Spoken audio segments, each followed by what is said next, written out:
À l'occasion d'un débat organisé par Le Figaro et une association d'étudiants de l'université Paris-Dauphine, 4 personnalités, dont Alain Juppé, François Hollande et Jean-Hervé Lorenzi, sont venus s'exprimer sur les enjeux du grand emprunt.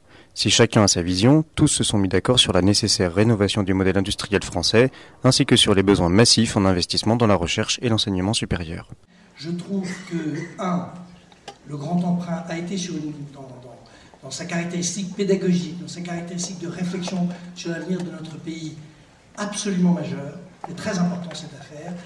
Deuxième aspect, sur les chiffres, on en parlera sûrement tout à l'heure, mais ma conviction, c'est qu'il nous a manqué pour conserver la compétitivité que nous avions il y a une dizaine d'années, j'allais dire ça, gauche et droite réunies, il nous a manqué une centaine de milliards d'investissements.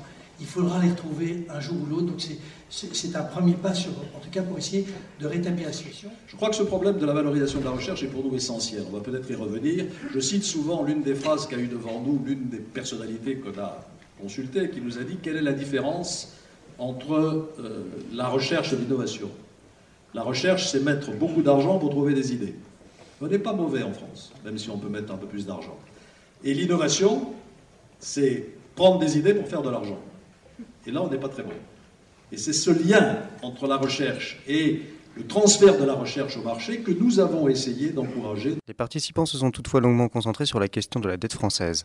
François Hollande a même tenu un discours de rigueur, peu habituel pour un ténor du Parti socialiste. Rien à personne, bah si, tout financement coûte, il coûte en intérêt, il coûte en remboursement. Donc moi je fais partie de ceux qui ne veulent pas céder à cette facilité. Et autant il faut essayer de prévoir les financements liés aux dépenses de technologie, d'innovation, de recherche, autant il faut faire attention à ne pas payer tout cela avec un argent qu'on n'a pas. Est-ce que vous êtes étonné qu'un étudiant s'étonne qu'un homme de gauche parle de partenariat public-privé, parle d'investissement privé? Mais on n'est quand même pas une d'années ou centaines d'années. Donc il y a toujours la nécessité d'avoir un partenariat. Il y a une nécessité aujourd'hui de coopération. Et d'ailleurs l'État n'a pas les moyens de mener de grands projets sans l'apport du privé. Et le privé n'a pas la capacité quelquefois sur des investissements risqués à y aller seul. Donc ce regroupement est à la fois utile économiquement et en même temps il est protecteur sur le plan de l'intérêt général. Reste que selon l'ancien secrétaire du PS, les efforts demandés aux banques aidées par l'État auraient dû être bien plus importants.